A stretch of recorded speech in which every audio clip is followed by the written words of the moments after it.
मित्रांनो नमस्कार. मी डॉक्टर दीपक जगताप आणि आपण पाहताय पण मतदारांना काय वाटतं.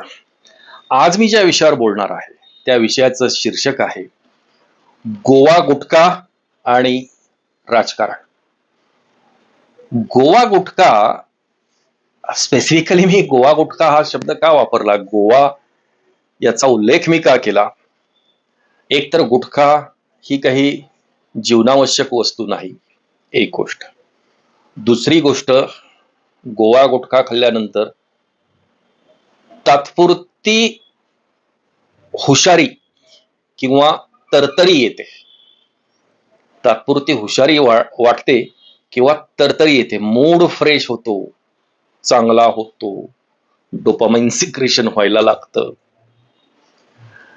आणि गुटखा कितीही चघळला तरी त्याचं पचन होऊ शकत नाही. हे मी गोवा गुटख्याची वैशिष्ट्य सांगतो. मी राजकारणाची तीच अवस्था सध्या झालेली आहे.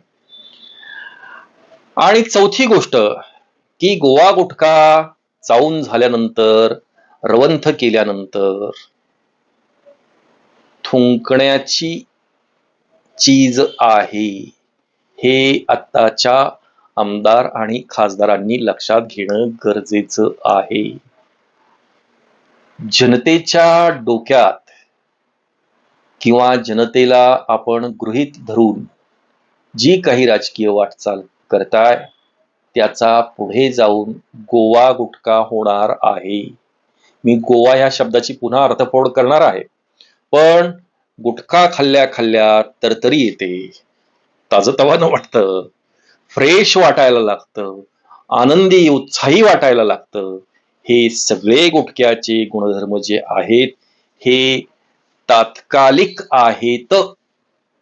आणि एक माझ्या चॅनलचं नावच आहे पण मतदारांना काय वाटतं, आमच्यासारख्या सर्वसामान्य मतदारांना काय वाटतं, तर तुमचं चाललेलं राजकारण जे आहे हे गोवा गुटख्याप्रमाणेच वाटतं की जे संधी मिळताच मतदार त्याची पिचकारी मारतील, नक्की मारतील. आता गोवा या शब्दावर येतो. गोवा आत्ताच जे महाराष्ट्रातलं राजकारण चालू आहे, जे काही 19 जूनला उद्धव बाळासाहेब ठाकरे यांच्या वडिलांनी स्थापन केलेला शिवसेना पक्ष जो होता त्याला 60 वर्ष झाली आणि त्या 60व्या वर्धापन दिनाच्या निमित्तानं शिवसेना एकनाथ शिंदे गटामध्ये 6 खासदार एकनाथ शिंदे गटामध्ये सामील झाले. मी कुठलाही गौप्यस्फोट करत नाहीये. 6 खासदार तिकडे गेले. आता तर त्यांची चर्चा अशी चालली आहे की आता आमदार सुद्धा उरले सुरले आमच्याकडे येतील. ते आता शिंदे गटाचे प्रवक्ते किंवा इतर राजकीय निरीक्षक उभाठाला आता उरली सुरली सेना असंच त्याचं संबोधन करतात. एक्झॅक्टली मी गोवा गुटखा का म्हणालो, गोव्याचं राजकारण मित्रांनो असंच झालेलं होतं 1990 ते 2005-6 अगदी अलीकडच्या काळापर्यंत.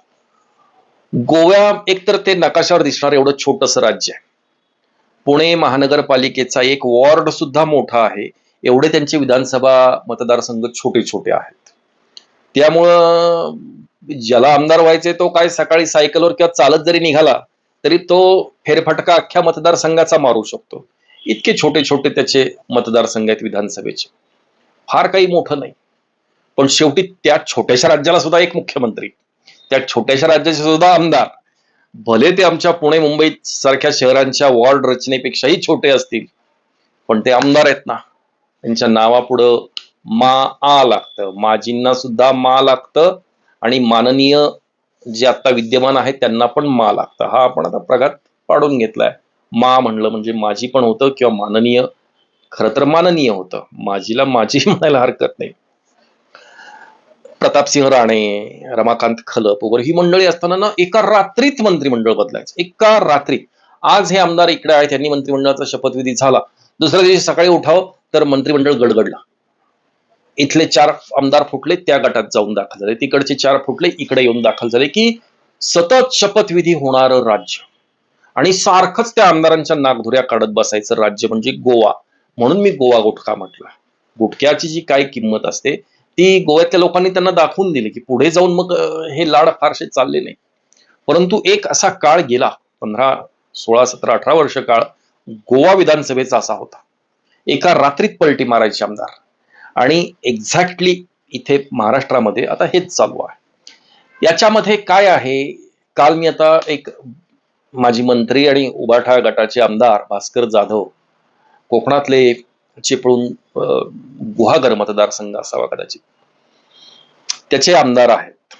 भास्कर जाधव हा माणूस असा सडेतोड आणि परखड बोलून मोकळा होता. त्यांनी आपल्या स्वपक्षाचे सुद्धा कान टोचले, की बाबा उद्धवराव ठाकरेंनी, म्हणजे त्यांना पत्रकारांनी विचारलं, की मग तुम्हाला आता असं काय वाटतं, की काय चुकलं असावं, की पक्षप्रमुख ह्या सगळ्या खासदारांना सांभाळायला चुकले का? चुकले असले तर ते एकनाथराव शिंदेच्या वेळेस चुकले, म्हणून तर ते 40 आमदार फुटून गेले. पण आता ह्या 2 वर्ष निवडून आलेल्या आमदार खासदारांना आता काय आरती करायची का काय त्यांची? हे भास्करराव जाधव बोलले. म्हणजे यांची काळजी घ्यायची म्हणजे नेमकं काय करायचं? यांची काळजी पक्ष नेतृत्वानं काळजी घेतली नाही म्हणून खासदार फुटून गेले. पक्ष नेतृत्व विचारत नाही, विचारायचं नाही म्हणजे विचारत नाही म्हणजे नेमकं काय हे ते खासदार कुठं सांगतायत? म्हणताना तर आदरणीय उद्धवराव ठाकरेंबद्दल आम्हाला अभिमान आहे वगैरे वगैरे. अर्थात अर्थात या सगळ्याचीच सुरुवात, हे जे राजकारण इतक्या घाणेरड्या थराला गेलं, ह्या सगळ्याचीच सुरुवात किंवा त्याची मुहूर्तमेढ ही उद्धवराव ठाकरे यांनीच रोवली. त्याचे हे पुढचे परकशन्स आहेत. अन्यथा ह्या जाणाऱ्या खासदारांच्या मागं कुठलंही लॉजिक नाही. मी तर आता सामान्य माणूस आहे, आमच्यासारखाच एक सामान्य मतदार आहे. माझे काही कुठलं राजकीय करिअर नाही किंवा माझा तो लोक याच्याकडे व्यवसाय म्हणून बघतात राजकारणाकडे, पण माझा कशाशी दुरान्वय संबंध नाही किंवा कुठल्या पक्षाचा मी साधा प्राथमिक सदस्य पण नाही. परंतु तुमचं सगळं जे घाणेरडं राजकारण चाललंय, ज्या लाथाळ्या चालल्यात, त्याचा परिणाम नकळत आमच्या जीवनावर होतो. म्हणून हा व्हिडिओचा घाट घालायचा. आमच्या जीवनावर कसा होतो, तर अधिकाऱ्यांना सुद्धा असं झालंय. शासकीय अधिकारी जे आहेत, तहसीलदार, कलेक्टर, प्रांत, डीवायएसपी, एसपी, पीआय, जी काही गृहमंत्र्यांच्या अंतर्गत येणारी पोलीस यंत्रणा असेल किंवा काय, सगळ्यांनाच असं वाटतं की काय आपलं कोण काय वाकडं करणार आहे, त्यांचंच धड नाही तर आम्हाला कोण काय करणार. त्यामुळे ही लोक निर्ढावलीत. परवा त्या शासकीय कंत्राटदारांचं एक संमेलन कोल्हापूरला झालं. तिथं त्या संमेलनामध्ये जी कॉन्ट्रॅक्ट घेतात गव्हर्नमेंटची, पूल बांधायचं, रस्ते बांधणीचं, या लोकांनी पाडाच वाचून दाखवलाय की इतके अधिकाऱ्यांचे इतके टक्के, आमदाराचे इतके, खासदाराचे इतके, मंत्र्यांचे, आणि ते सगळे पेमेंट केल्यानंतर बिलं निघू शकतात. आणि त्यांचं खास म्हणणं आहे की भारतीय जनता पार्टीचं सरकार आल्यापासून याच्यामध्ये प्रचंड वाढ झालेली आहे. देवाभाऊ, ह्या सूचनांकडे समाजातली परकशन्स आहेत, ह्या वेव्ज आहेत अंतर्गत. सध्या सगळेच आमदार आणि खासदार भारतीय जनता पार्टीला जाऊन चिकटल्यामुळे स्वतःला कृतकृत्य समजतात. परंतु त्याचं मुख्य कारण एवढंच आहे की शीर्षस्थ नेतृत्व जे आहे ते नरेंद्र मोदी आहे. नरेंद्र मोदी या व्यक्तीचं पंतप्रधान म्हणूनच जे अट्रॅक्शन आहे, हे अबालवृद्धांना, सगळ्या भारतवर्षाला तर आहेच आहे, सगळ्या जगभराला सुद्धा त्या माणसानं मोहिनी घातलेली आहे. आणि त्यांच्याकडे बघून त्याला जाऊन, त्या पक्षाला जाऊन चिकटायचं. या पलीकडं मोदी ज्यावेळेस नसतील त्यावेळेस ही मंडळी तिथेच असतील असंही सांगता येत नाही. त्यांनी युक्तिवाद बरेच केलेत की आमच्या मतदारसंघातली कामं रखडतात, आम्हाला पाहिजे तसा निधी मिळत नाही. वा रे वा. म्हणजे काही करून मतदारांच्या गळी उतरवायचं की मग आमच्या मतदारसंघाचं आम्ही विरोधात राहून आम्ही काय मिळवलं. मग मला मतदार विचारतात. कोण मतदार विचारतात? तुम्ही कधी मतदारांना भेटता? एवढं तुम्ही सततच तुमच्या फोडाफोडीमध्ये, आणि चालले ह्या ट्रिपला तुम्हाला नेऊन बंद ठेवलं, तिकडं 5 स्टार हॉटेलमध्ये राहिले, गुवाहाटीला राहिले, जयपूरला राहिले, सारखं इलेक्शनवर इलेक्शन. देवाभाऊ, याच्यामध्ये काय झालं की सारख्या इलेक्शन, एक लोकसभा झाली की विधानसभा, विधानसभा झाली की राज्यसभा, राज्यसभा झाली की विधान परिषद, आता काल परवा सुद्धा. म्हणजे विकासासाठी पण विकासाचा कालावधी आहे किती तुमचा? ऑलरेडी 2 वर्ष झाली. आता लोक तुमच्यासाठी, तुमच्या क्रियेसाठी, माझ्यासारखी कोट्यावधी महाराष्ट्रीयन जनता तुमच्याकडे आशेनं बघतीये, शेतकरी आशेनं बघतायत. तो मनोज जरांगे पाटलांनी नेतृत्व केलेला एक मराठा लाख मराठा मराठा आरक्षणाचा जो मुद्दा आहे ते मनोज दादा जरांगे हे तुमच्याकडे आशेने बघतायत, वारंवार ते उपोषणाला बसतायत. शेतकऱ्यांच्या कर्जमाफीचा मुद्दा आहेच, पण ह्या राजकारणातून आपल्याला सवड काही होताना दिसत नाहीये. ही माझ्यासह अख्ख्या महाराष्ट्राची मागणी पण आहे आणि ही शोकांतिका होऊन बसलेली आहे आमच्या जीवनाची, की तुम्हाला राज्य करायला वेळच नाहीये या फोडाफोडीमध्ये. आणि जे जात आहेत त्यांची मनधरणी करा, तुमचा योग्य सन्मान केला जाईल वगैरे वगैरे. जाऊ द्यात ना मरू द्यात. हे अधिकारी लोक कोणी कोणाचं काम करत नाही. बेसुमार कोयता गँग काय आणि दहशत काय आणि काय काय माजवणारी गुंडगिरी सगळीकडे बोकाळलेली आहे. याच्याकडे कृपा करून लक्ष द्यावं. आणि हे जे कोणी खासदार गेलेत आमदार गेलेत जावं त्याच्याबद्दल काही माझा वैयक्तिक आक्षेप असण्याचं काही कारण नाही, परंतु एक अनुभवसिद्ध सल्ला मात्र नक्कीच या ठिकाणी द्यावा असं वाटतं.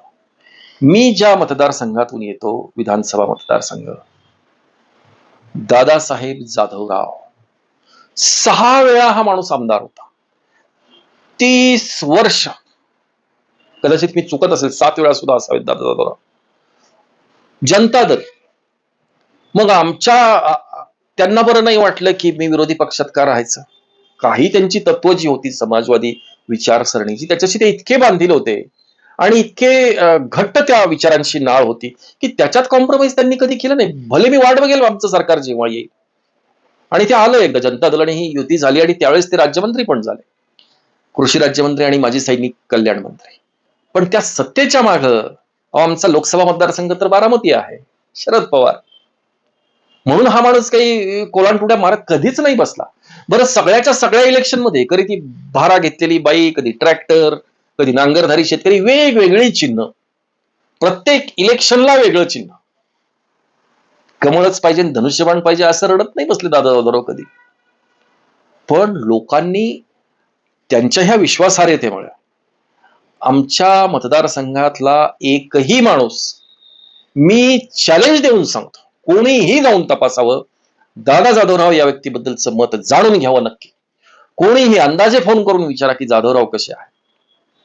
Jadhavrao was the best ever MLA of Purandar तालुका.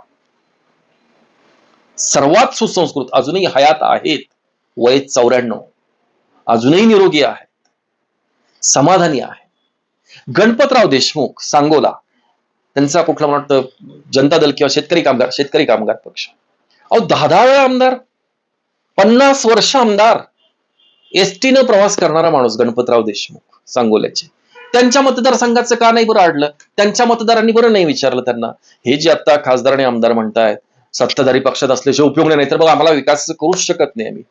मग आमच्याकडे काहीच नाही कामं आडली आमची. दादा जाधवरावांनी जे नाला बंडिंग आणि जे काही छोटी छोटी केटी बंधारे वगैरे जे तयार केले, ते सर्वाधिक जलसंचय जो झाला आमच्या पुरंदर तालुक्यातला हा दादा जाधवरावांच्या कालावधीमध्ये झाला. कोणाचीच तक्रार नाही त्याबद्दल, कोणाचीच तक्रार नाही. आणि त्याच्यामुळे ही माणसं ऋषितुल्य राहिली समाजामध्ये. आजही दादा जाधवरावांना भेटायला कधी गेलं तर माणूस पहिलं चरण स्पर्श करतो. त्याचं कारण आहे की ही लोक आमच्यासाठी आदर्श आहे. आणि दुर्दैवानं ही सगळी खासदार आणि आमदार मंडळी या सगळ्या गोष्टींचा आपल्याला विसर पडलेला आहे. सगळ्या गोष्टींचा विसर पडलाय. किसनराव बाणखेले, कैलासवासी किसनराव बाणखेले, हा माणूस if I am not wrong 5 वेळा विधानसभा सदस्य, 5 वेळा आमदार, आंबेगाव तालुका जिल्हा पुणे, 5 वेळा आमदार, एकदा खासदार. माझ्या वडिलांचे खूप चांगले मित्र होते. असा वर्ण नेहरू शर्ट, खाली धोतर, दाढी राखणारा, पांढरी टोपी, पायात स्लीपर. अहो बायको शेतात काम करायची. किसनराव बाणखेंच्या आम्ही डोळ्यानं बघितलं. कुडाचं घर, त्या घरातला जो मुख्य खांब आहे त्याला एक कंदील आणि एक ट्रान्झिस्टर. किसनराव बाणखेले निवडून आले तरी त्यांना त्या ट्रान्झिस्टरवरच्या बातम्यांमधूनच कळायचं की आपण आमदार झालो, आपण खासदार झालो. ऋषितुल्य व्यक्तिमत्व ही. किसनराव बाणखेलेंनी एक किस्सा सांगितलेला मला चांगला आठवतोय.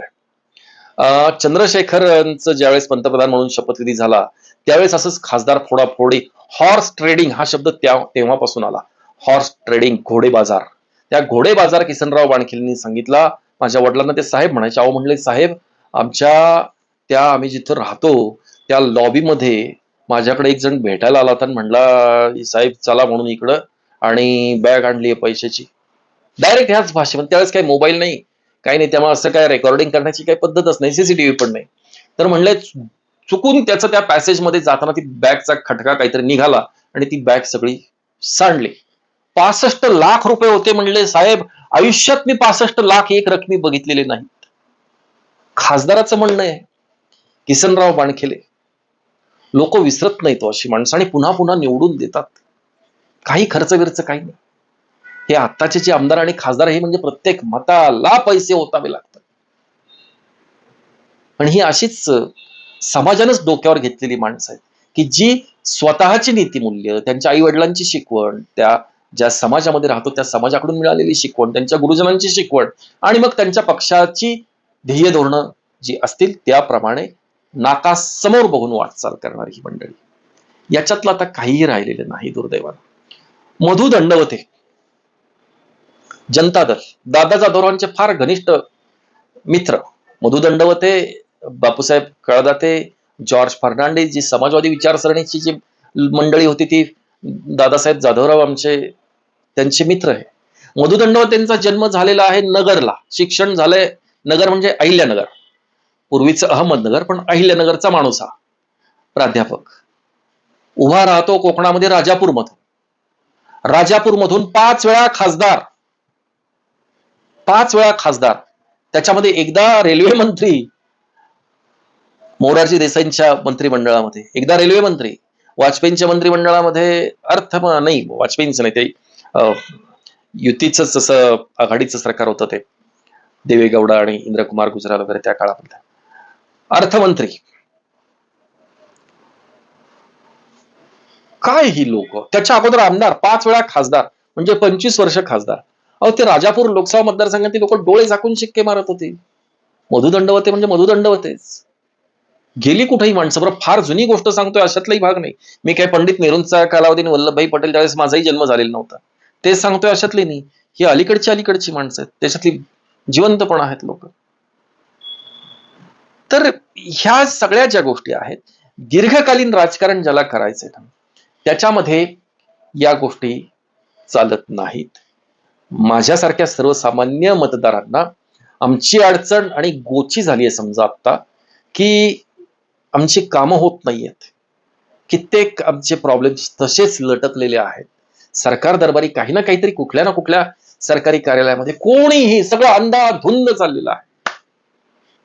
अंधाधुंद म्हणजे राष्ट्रपती राजवट असती तर बरं झालं असतं असं वाटायला लागलं. इतकं बेसुमार अंधाधुंद कारभार सगळ्याच खात्यांचा. देवाभाऊ तुम्हाला हात जोडून विनंती आहे की याच्यामध्ये आपण तातडीनं लक्ष घालावं. हे राजकारण तुमचं 24/7/365 डेज हे राजकारण. अर्थात सत्तेची भूक सगळ्याच पक्षांना असते, हेही तेवढंच खरं आहे. भारतीय जनता पार्टीच्या ऐवजी दुसरा कुठला पक्ष सत्तास्थानी असता तरी त्यांनी हेच केलं असतं. याच्यामध्ये काही वेगळं भारतीय जनता पार्टी करते अशातलाही भाग नाही. चितळेंना पुण्यामध्ये आमची कोठेही शाखा नाही, पुणेकरांना ते अभिमान वाटायचा की आमची कोठेही शाखा नाही. आज चितळेंचीच फार दुबईपर्यंत दुकानं झाली. PNG, आमची कोठेही शाखा नाही. PN गाडी सराफ, सगळ्या देशभर चेन सुरू झाली. कारण प्रत्येकाला वाटतं की माझा व्यवसाय ही एक पेढी झाली की आणखीन एक दुकान वाढावं, आणखीन एक शोरूम वाढावं. तसं ह्याची पक्षांना सुद्धा वाटलं तर त्यात गैर काही नाहीये. परंतु त्याच्यामध्ये आमच्यासारखा सर्वसामान्य माणूस विनाकारण भरडला जातोय. याच्याकडं तातडीनं लक्ष देण्याची गरज आहे. अन्यथा हा रवंथ केला जाणारा गोवा गुटखा ही मंडळीचा झालेला आहे. याची पिचकारी केव्हा मारायची ती महाराष्ट्रीयन जनता नक्की ठरवू शकते. त्यामुळे कोणीही ओव्हर कॉन्फिडंट राहू नये. ज्या मंडळींची मी नावं सांगितलेली आहेत ऑलरेडी, यांचं जीवन एकदा त्याचं अवलोकन करावं. एवढं केलं तरी पुरेसं आहे. धन्यवाद.